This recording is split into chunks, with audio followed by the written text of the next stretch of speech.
올해도 달려오셨는데요. 벌써 마지막 주일 말씀을 증거하게 되었습니다. 깊도다라는 제목으로 로마서 강의 33번째 시간 가질 터인데요.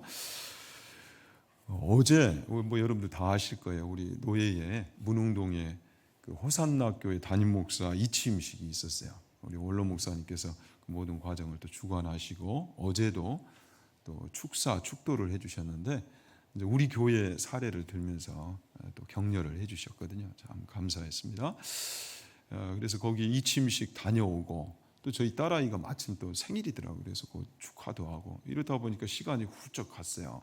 그래서 좀 집중해야 되겠다 해가지고 오후에 카페를 가서 좀 말씀을 준비를 했는데 좀 시간이 지났는데 점심 이후에 좀 시간이 지났는데 그때도 또 아줌마 부대가 출동을 이렇게 하시더라고요. 그런데 이번에 오신 아줌마 부대는 좀 겸손한 아줌마 부대였어요.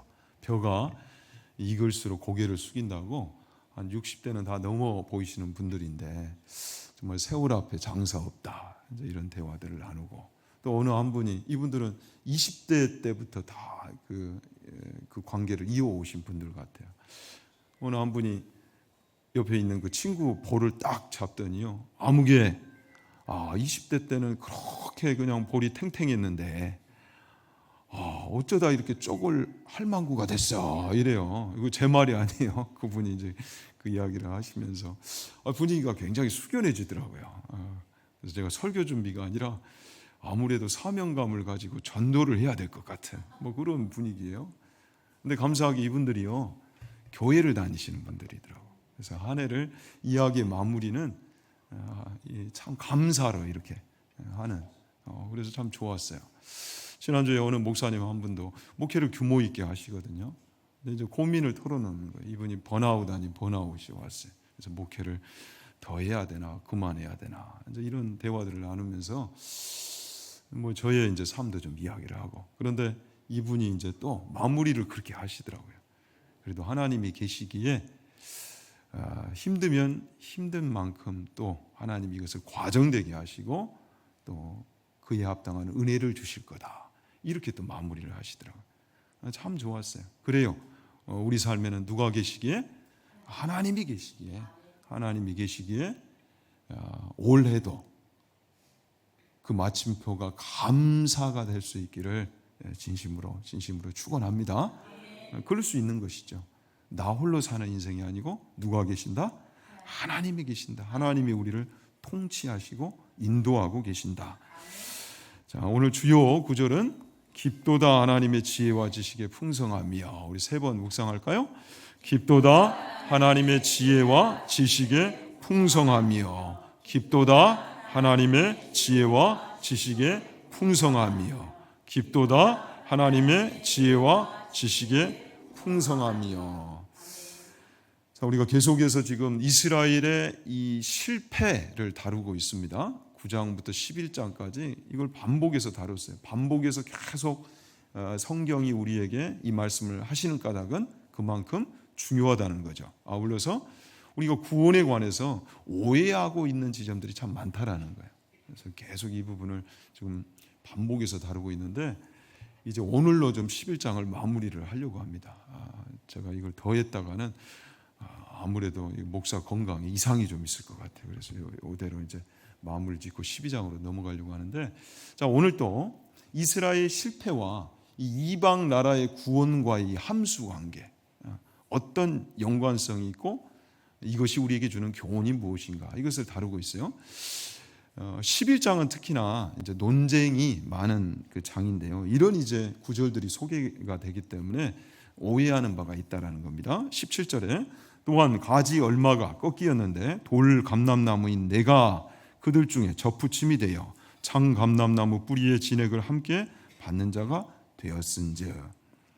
이제 어떤 오해들이 있느냐? 원래 구원의 대상은 이스라엘 뿐이었다.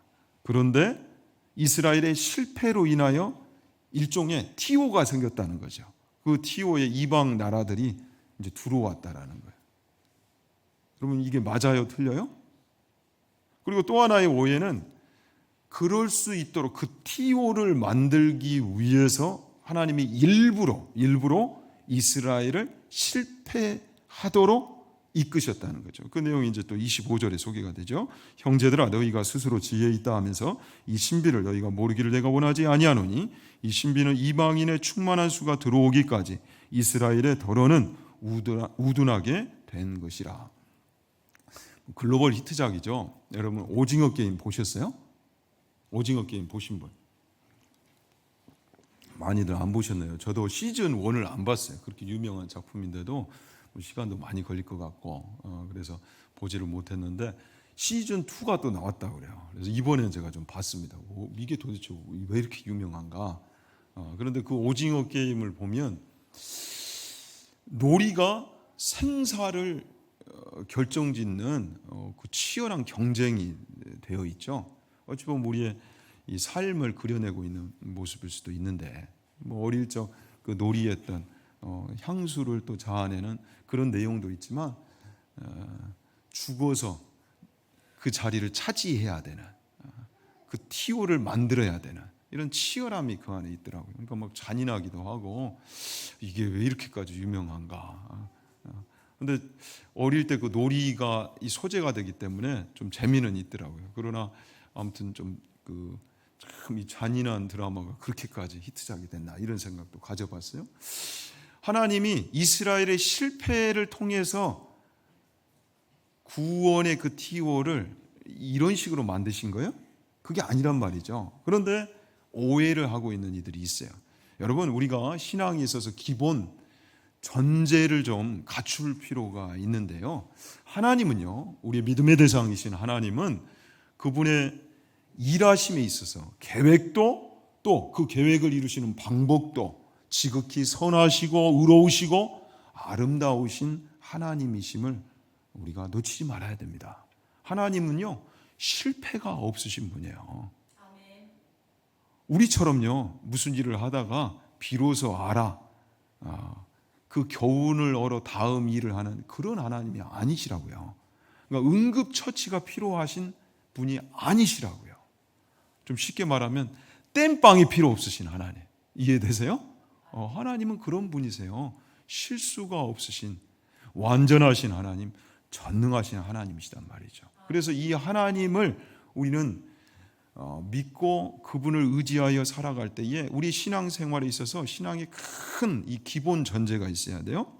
믿음장이라고 불리는 히브리서 11장에 하나님을 어떤 하나님으로 붙들어야 되는가 할 때에 우리의 신앙이 건강하고 성숙한 신앙이 되려면 전능하신 그 하나님을 상대할 때 하나님이 보시기에 기쁨이 되는 신앙이 되려면 이런 내용을 갖추고 있어야 한다는 거죠.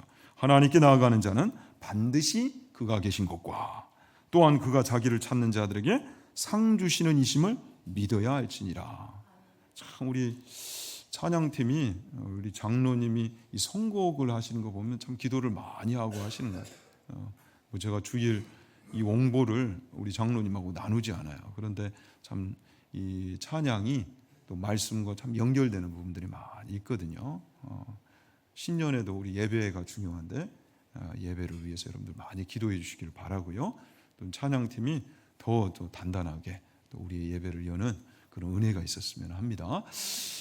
오늘 그 가사 에베네셀의 하나님 속에서도 살아계신 하나님, 감사하신 하나님.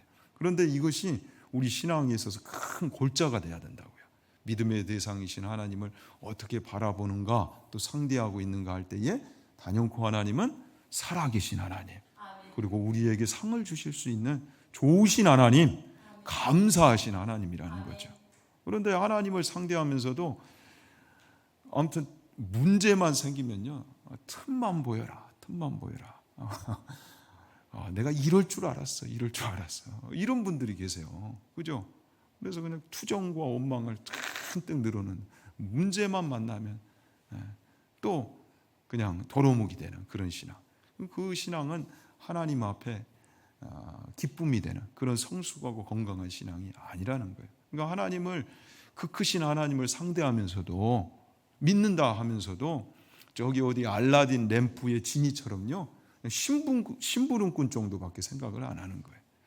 어떻게 이 우주를 창조하신 하나님이라고 부르면서 그 하나님을 상대함에 있어 경외감이 일어나지 않아요? 이거 문제가 있는 신앙인 거죠. 그래서 우리의 신앙이 정말 성숙한 신앙이 되려면 하나님을 어떤 하나님으로 배워야 할까?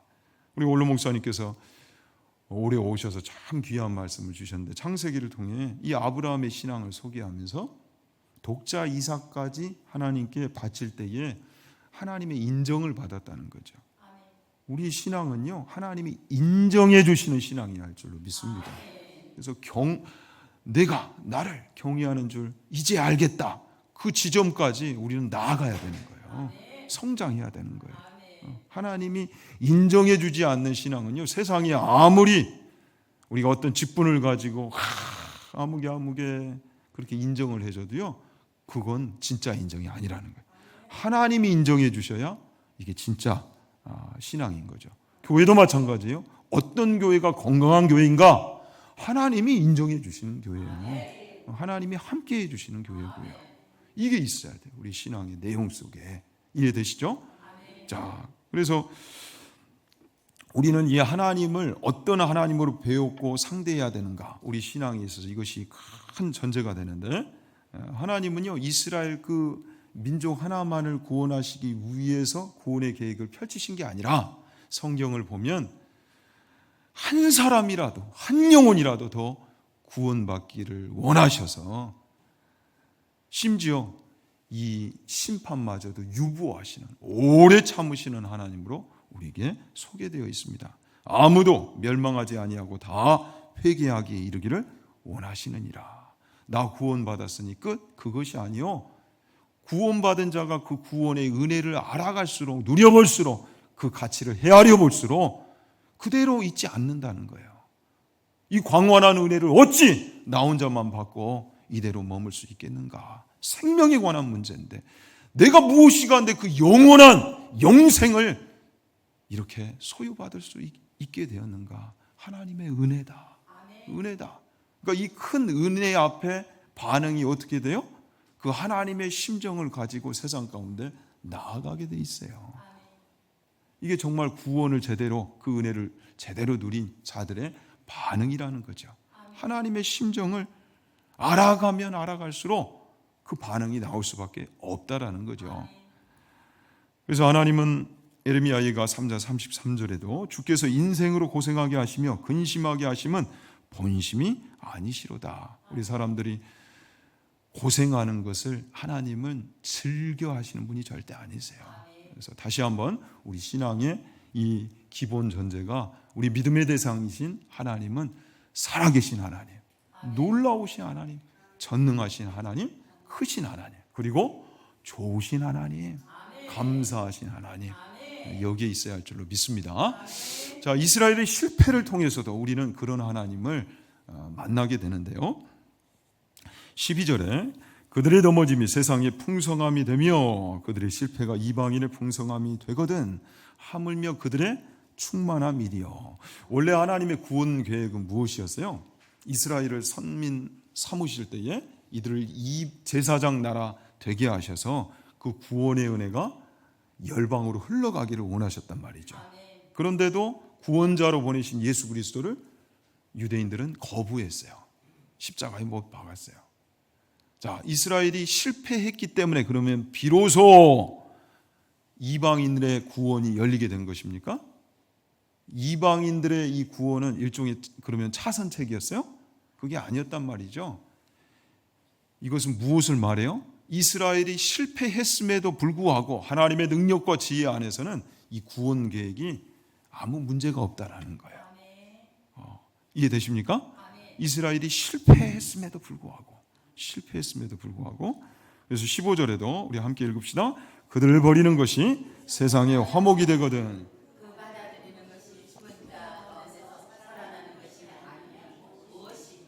그죠? 이방인들은 이방인대로 구원하시고 이스라엘은 그렇다면 실패했기 때문에 버리셨는가? 그것이 아니라 이스라엘은 또 이스라엘대로 하나님이 끝까지 포기하지 않으시고 찾으시는 이 내용을 우리에게 소개하고 있죠. 지난 시간에도 나눴지만 엘리야를 보내심이 무엇이에요? 하나님 앞에 그렇게 거슬러 말하는, 불순종하고 거슬러 말하는 이 완악한 세대를 향해서도 여전히 하나님은 구원의 손을 펼치신다는 거죠. 이것이 엘리야를 그 시대에 보내셨다라는 하나님의 그 마음이고 증거셨다고 우리가 말씀을 나눴죠. 지금 바울을 보냄도 마찬가지죠. 이방인의 사도로 바울을 보내셨지만 바울도 유대인이라는 거예요. 이스라엘을 버리셨느냐? 아니라는 거예요. 이방인도 하나님은 구원하시지만 지금 이방인의 사도로 나아가고 있는 나조차도 유대인이라는 거죠. 동족. 그래서 이스라엘의 이 구원을 나는 포기할 수 없다. 하나님이 포기하시지 않는데 왜 내가 어떻게 포기할 수 있겠는가? 이것을 피력을 한단 말이에요. 그래서 이 이스라엘의 실패가 이제 11장을 마무리하면서 우리에게 주는 교훈은요, 이 실패로 인한 그 결과에 우리가 초점을 두기보다는 이 내용에 있어서 이스라엘이 실패했는데도 어떻게 이 인류를 향한 구원 계획이 무너지지 않고 지금도 이렇게 유지될 수 있는가라는 부분에서 우리는 하나님의 놀라우심, 하나님의 기이하심을 보게 되는 겁니다. 지금 이것을 계속해서 사도 바울이 석장에 걸쳐서 이 문제를 또 꺼내놓고 또 꺼내놓는 이유가 바로 이 교훈을 우리에게 안겨준다는 거죠. 그래서 로마서 11장 마무리가 이렇게 됩니다. 33절부터 36절까지 다시 한번 읽겠습니다. 깊도다 하나님의 지혜와 지식에 풍성하며 그의 판단은 헤아리지 못할 것이며 그의 길은 찾지 못할 것이로다. 누가 주의 마음을 알겠느냐? 누가 그의 모사가 되었느냐? 누가 주께 먼저 드리어서 갚으심을 받겠느냐? 이는 만물이 주에게서 나오고 주로 말미암고 주에게로 돌아감이라. 그에게 영광이 세세에 있을지어다. 아멘. 자, 여러분의 삶에도 이 놀라운 찬송과 또 신앙의 고백이 있길 진심으로 축원합니다. 여러분, 하나님을 상대해 보면 상대해 볼수록 우리의 믿음의 대상이 되신 하나님은 놀라우신 분이세요. 놀라우신 분이세요. 오늘 이 예배 현장에 나를 있게 하신 그 하나님은 놀라우신 분이시라는 거죠. 여러분의 입술로도 그 하나님이 그렇게 찬송되어지고 고백되어집니까? 연말 연시에 특히 그 찬송이 있기를 진심으로 축원합니다. 우리가 지난주에도 이 시편을 큐티하는데 시편은 찬양 모음집이기 때문에 우리가 하나님을 찬송하는 법을 이 시편을 통해서 풍성히 배워가게 되죠. 대표적으로 시편 111편에 우리가 하나님을 찬양해야 하는 이유가 무엇인가 할 때에 그의 행사 때문에 우리는 하나님을 찬양해야 한다. 하나님이 하신 일, 그 일은 너무 크시다는 거예요. 존귀하고 어미하시다는 거죠. 그래서 우리의 인생 전부를 걸어 연구해도 좋을 만큼 하나님의 일하심은 놀랍습니다, 여러분. 놀라워요. 또 우리가 하나님을 찬양해야 하는 이유가 그의 약속 때문이다. 사람도 약속을 하죠. 그러나 사람들은 그 약속을 지킬 만한 능력과 성품과 지혜가 없습니다. 그러나 하나님은 한번 약속하시면 그 약속이 이루어진 것이나 진배 없어요. 영원한 약속이 된단 말이죠. 마지막으로 그의 이름 때문에 우리는 하나님을 찬송해야 한다. 이름에 합당한 유일한 영광을 가지신 분이 하나님이세요. 여러분, 다 여러분들의 이름이 좋죠. 여기 있는 신덕호 목사는 저희 아버님이 그 두 이름을 딱 놓고, 저희 세대가 이제 호자 돌림인데, 그래서 덕호라는 이름을 놓고 또 하나는 지호라는 이름을 놓고 이렇게 내 아들을 사랑하니까 이제 좋은 이름을 지어줘야 되잖아요. 이 둘 중에 이제 초이스를 하다가 신덕호, 덕호라는 이름을 선택을 했대요. 근데 제가 볼 때는 요즘 감각으로는 이 이름이 훨씬 더 좀 좋은데, 신지호. 그런데 왜 덕호를 덕호가 뭡니까? 그죠? 그런데 넓을 호자에 덕자, 그리고 지혜 그 지자에 넓으로. 그러니까 지혜가 넓다보다 우리 아버지가 보시기에는 덕이 넓은 인생이 훨씬 더 좋게 보이셨던 모양이에요. 그래서 제 이름을 신덕호라고 지었어요. 그런데요, 감사해요. 이름의 뜻은 다 좋거든요. 그런데 그러면 내 이름에 합당한 인생을 그럼 과연 살아왔는가? 그렇지 못한 것 같아요. 그러니까 이 이름에 합당한 인생을 살면 좋으련만 참 그 내용에 들어가서는 희망사항이라는 거죠. 그러나 하나님은요, 그 이름에 합당한 영광을 가지신 분이세요. 그래서 그의 이름이 거룩하고 지존하시도다.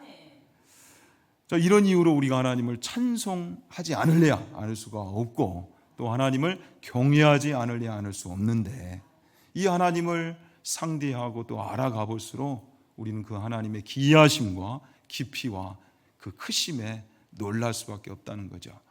이스라엘의 실패를 통해서도 마찬가지입니다. 이스라엘의 실패가 오히려 우리 이방인들은 구원을 얻게 됐을 뿐만 아니라 또 이제 오늘 이 로마서 11장 전체를 보았을 때 이 신앙의 핵심을 짚어주는 그런 또 귀한 교훈이 담겨 있는데 대표적으로 이 율법이라는 것을 우리가 한 가지 예로 들어 오늘 이제 9장부터 11장까지의 내용을 마무리를 짓고자 해요. 로마서 강해를 통해 계속해서 이 율법을 예로 이스라엘의 실패에 관해서 언급을 해왔는데 여러분 이스라엘이 왜 실패할 수밖에 없었는가 할 때 이스라엘은 이 율법을 구원의 방도, 조건으로 보았어요. 자, 그러나 율법이 여러분 구원의 방법이요, 조건이요, 방도입니까? 그렇지 않죠. 율법은 그러면 어떤 역할을 해요? 일종의 가이드, 안내자 역할을 하는데 율법으로는 도저히 구원을 얻을 수 없어요. 우리 인간이 그 율법을 지켜낼 수 없기 때문에. 그래서 율법은 우리 인간으로 하여금 죄를 깨닫게 해주는, 그죠? 그 역할을 하고 죄인이 죄를 깨닫을 때 그래서 이것으로는 구원을 받지 못하기에 결국 구원이 있는 그리스도의 십자가까지 안내하는 역할을 한단 말이죠. 아울러서 또 율법의 선 기능과 역할은 율법은요. 율법을 통해서 구원받은 하나님의 백성들이 하나님의 뜻을 발견해요. 하나님이 무엇을 기뻐하시는 거, 우리 신앙에 있어서 더 건강하고 성숙한 자리는 어디인고, 성도다운 삶의 모습은 어디인고, 이 방향성을 우리에게 제시해 준단 말이죠. 그러니까 율법이 굉장히 우리에게 귀한 거예요. 그런데 이스라엘은 이것을 잘못 활용했죠. 율법을 수여받은 유대인들은 구원을 이미 얻은 것이나 다름없다. 그래서 이것을 구원의 조건으로 보았고, 율법을 수여받지 못한 나머지 이방 족속들은, 이방 나라들은 다 지옥의 어디 뭐 땔감이나 다름이 없고 또 개나 돼지나 다름이 없다라고 무시했어요. 이스라엘이 실패한 이유예요. 그렇다면 자, 오늘을 살아가는 우리 크리스천들은 과연 이 율법을 통해 제대로 이 신앙의 핵심을 짚고 그것을 적용하며 살아가는가? 좀 이것을 살펴봐야 되겠죠. 예수님께서 마태복음 22장에 율법은 10계명으로 요약이 되는데 그 10계명을 다시 한번 이렇게 짚어주십니다. 제1계명부터 4계명까지를 요약해 주실 때 어떻게 요약을 해 주셨어요? 위로는 하나님을 사랑하라. 그런데 그냥 사랑이 아니라 마음 다해 목숨 다해 뜻 다해 전심으로 사랑해야 한다. 이렇게 정리를 해 주셨고요. 또 둘째도 그와 같으니 제5계명부터 10계명까지의 내용도 하나님을 전심으로 사랑하는 것처럼 내 몸처럼 이웃을 사랑해라. 이렇게 풀어주셨어요. 이것을 한 줄로 요약을 하면 어떻게 돼요? 하나님을 사랑한다면 누구를 또 사랑해라? 내 이웃을 사랑하라. 그러니까 하나님을 상대하는 그 신앙, 전능하신 하나님, 살아계신 하나님, 그리고 좋으신 하나님, 감사하신 하나님으로 상대하는 그 신앙의 중심에 무엇이 있어야 된다는 거예요? 이웃을 향한 사랑의 실천이 있어야 한다는 거예요. 어제도 이 취임식 때 저희 전 합신 총장이셨던 조병수 교수님이 오셔가지고 이 말씀을 나눠주셨어요. 요한복음 21장에 예수님이 베드로 가운데 3번씩이나 질문을 반복하여 던지시면서 이것을 물으시죠. 내가 나를 사랑하느냐? 내가 나를 사랑하느냐? 내가 나를 사랑하느냐? 그래서 목양의 시작도 끝도 어디에 있다? 주님 사랑에 있다는 거예요. 그런데 이 주님 사랑이 어디로 연결이 돼야 되느냐라는 부분에서 내 양을 먹이라. 그러니까 목회자의 양이 아니라 누구의 양이라는 거예요? 내 양, 주님이 하신 말씀이에요. 예수님의 양으로 먹이고 섬기고 사랑하라. 그러니까 교회를 통해 성숙한 참 주님의 제자들이 계속 세워지는 거, 이것이 바른 목회다라고 담임 목사 이치임식 때 이 말씀을 주시더라고요. 맞아요. 십계명의 내용이 그러하듯 또 그 십계명을 주님이 제대로 우리에게 풀어주셨듯이 이스라엘은 이 율법을 가지고 실패했지만 하나님은 오히려 이것을 통해서 우리 신앙의 바른 방향을 깨닫도록 인도해 주셨단 말이죠. 여러분 보십시오. 세상 법은 금령은요 굉장히 소극적인 차원에서 이루어집니다. 무엇을 하지 말라 교통 법규를 어기면 거기에 합당한 벌칙금이 부여되고 심하면 또 감옥에도 갔다 와야 되잖아요. 그러니까 그걸 지켰다고 해서 상을 주지 않아요. 그런데 율법은 여러분 어때요? 그리고 율법을 우리 주께서 해석해 주심도 어때요? 그러니까 여기에 우리 신앙의 골자가 있다는 거야. 여러분 이제 송구영신 예배 때 말씀 카드를 뽑을 건데 제가 죄송합니다. 먼저 좀 살짝 뽑았어요. 그런데 여기 오늘 말씀과 너무도 참 이렇게 연결이 되는 구절을 제가 뽑아서 소개를 해요. 야고보서 1장 25절 말씀. 자유롭게 하는 온전한 율법을 들여다보고 있는 자는 듣고 잊어버리는 자가 아니요 실천하는 자니 이 사람은 그 행하는 일에 복을 받으리라. 하나님의 법을 지키는 것은요 그냥 단순히 벌을 받는 차원이 아니라 적극적인 의미에서 오히려 복을 누리게 되는 이 은혜가 있단 말이죠. 그래서 이 십계명을 주실 때에 애굽의 노예로 있을 때 하나님이 이 십계명을 주심이 아니요 출애굽한 이후에 하나님의 백성 되게 하신 이후에 이 법을 주셨다는 게 굉장한 의미를 갖습니다. 이제 이번 주 송구영신 예배를 언제 드립니까? 화요일 7시에 드릴 거예요. 화요일 7시에 드리고 그리고 그 다음 날이 무슨 날이에요? 수요일이에요. 수요일. 자, 그럼 수요일 날은 공적 예배가 있습니다. 저녁 몇 시에? 7시에. 그런데 우리 교회는 예배를 드릴까요? 안 드릴까요? 아주 중요한 이야기를 합니다. 이제 우리 성도님들은 수요 성경 공부 이 티 때문에 많이 이제 이런 부분들을 분별할 수 있는 지혜가 있으세요. 근데 앞으로 여러분들이 그 역할을 여러분의 자녀들 또 새로운 새가족들에게 계속 해주셔야 돼요. 자, 주일 성수가 주중의 삶을 대신해 줄 수 없다라고 말씀을 드렸습니다. 무슨 의미인지 아시죠? 삶의 예배자, 왜 매일 전도자 이런 용어들을 우리 교회는 지향하는가 쓰는가 여기에 다 하나님이 성경을 통해서 우리에게 가르쳐 주시는 이 신앙의 핵심들이 담겨져 있다는 거죠. 여러분 말씀과 전통이 부딪힐 때 무엇을 우리는 초이스해야 됩니까? 말씀을 초이스해야 돼요. 그러나 좋은 전통이 이 말씀에 위배되지 않을 때는 지켜가야 됩니다. 우리는 믿음의 선배들로부터 좋은 전통들을 많이 받았습니다. 그 중에 하나가 주일 성수입니다. 자, 주일 성수에 매식해야 됩니까? 매식하지 말아야 됩니까? 우리는 이제 이스라엘의 이 실패를 통한 교훈을 로마서를 통해 깊이 있게 다루었고 살펴봤어요. 그러면 이제 오늘을 살아가는 우리 크리스천들이 이것을 우리의 신앙에도 적용해 낼 수 있어야 한단 말이죠. 이 감각이 있어야 돼요. 자, 주일날 매식해야 됩니까? 하지 말아야 됩니까? 자, 이건 말씀입니까? 전통입니까? 말씀이에요? 전통이에요? 전통이죠. 성경에 주일날 밥 사 먹으면 가만두지 않으리. 이게 있어요? 없어요?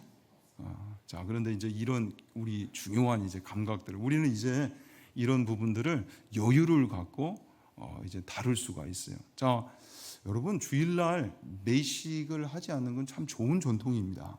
어떻게든 하나님 앞에 온전한 예배를 드려보려고 하는 우리 선배들이 그런 마음에서 세운 전통이에요. 자, 그런데 우리는 이제 이것을 말씀과 딱 부딪히는 부분에 있어서 헤아릴 수 있는 감각을 가져야 되는데 요즘 경제가 어렵습니다. 탄핵 전국에. 더군다나 우리 교회가 이 먹자 골목에 위치해 있는데 여기는 목사 같은 경우에는 좀 우리 성도들이 그런 역할을 해주셨으면 오히려 감사할 때인 것 같아요. 한국 교회가 좀 그런 부분에서 앞장섰으면 좋겠어요. 주일날 매식 좀 하자. 경제가 어려운데 우리 이 소상공인들이 너무 어려워요. 이런 시국에 주일날 오히려 앞장서서 우리가 이 소비 문화를 촉진시키는, 그래서 나가서 주일날 식사를 사 먹는 거예요. 여러분 어때요? 이거 성경적이에요? 성경적이지 않아요? 어떻습니까? 자, 매식은 절대 하면 안 되는 거고, 주일날 그럼 여러분들이 차 타고 오셨는데 그 차를 타고 오는 거는 아무 문제가 없습니까? 매식을 한다는 것은 돈을 내서 밥을 사 먹기 때문에 주일날 일하는 개념에서 이것을 금지했던 거거든요. 자, 차를 타고 오는 행위는 그러면 일이 아닙니까? 어떻습니까? 온전한 안식을 취해야 되는데 그거 다 여러분들 주유비 내고 타고 오는 거예요. 돈이 들어가는 행위인 것입니다. 어떻습니까, 여러분? 이런 부분에서 우리가 신앙의 골자와 핵심을 놓쳐서는 안 된다는 거예요. 정말 우리 이웃들을 살려내기 위해 하나님 사랑이 결국 이웃 사랑으로 연결되어 있다면, 하나님 사랑의 표지가 이웃 사랑이 있다면, 내 남은 한 번밖에 없는 인생인데 이 신앙생활을 하나님을 상대하면서 어떤 길을 걸어가야 될고, 이 부분에서 여러분 우리가 이런 실제적인 기도가 있기를 원합니다. 어떻게 하는 것이 하나님이 기뻐하실고. 여러분 주중에 예배도 마찬가지입니다. 왜 주중 예배를 드리는가? 수요일을 공적 예배로 세워서 드리는가 할 때에 우리가 주일을 섬김으로 하나님을 찾고 하나님과 동행하는 인생을 결단했는데 보니까 주중에 6일을 살아가는데 이걸 놓치는 거예요. 다시 한번 우리의 이 영적 감각을 깨우기 위해 주중의 예배를 하나 가운데 두었던 거예요. 수요일날. 이해되세요? 그런데 송구영신 예배는 더 의미가 커요. 주중이 아니라 연중이에요. 한 해를 마무리 짓고 한 해를 여는 거기 때문에 여러분 송구영신 예배를 드리면 수요 예배를 안 드려도 돼요. 이해가 안 가세요?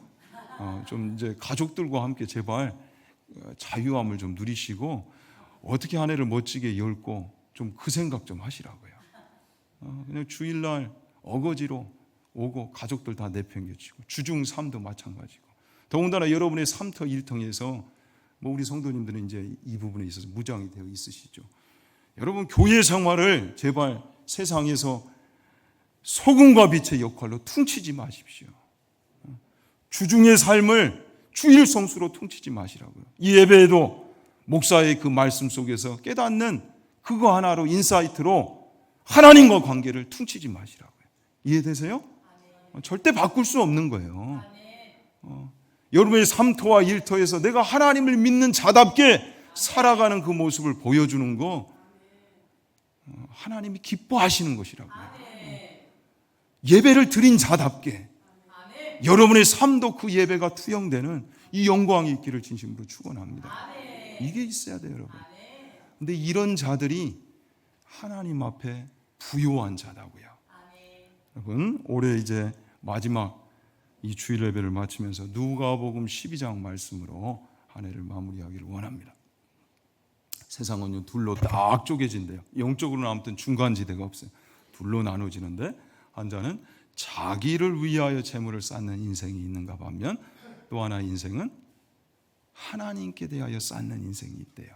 하나님을 진심으로 상대하고, 그래서 그 하나님을 경외할 뿐만 아니라 그 하나님의 뜻에 순종하고 또 그런 삶에 마음껏 감사와 찬송이 있는 그런 인생이 있대요. 여러분은 어느 길을 걸으실 겁니까? 바라옵기는 하나님께 대하여 부요한 그런 인생 될 수 있기를 진심으로 축원합니다.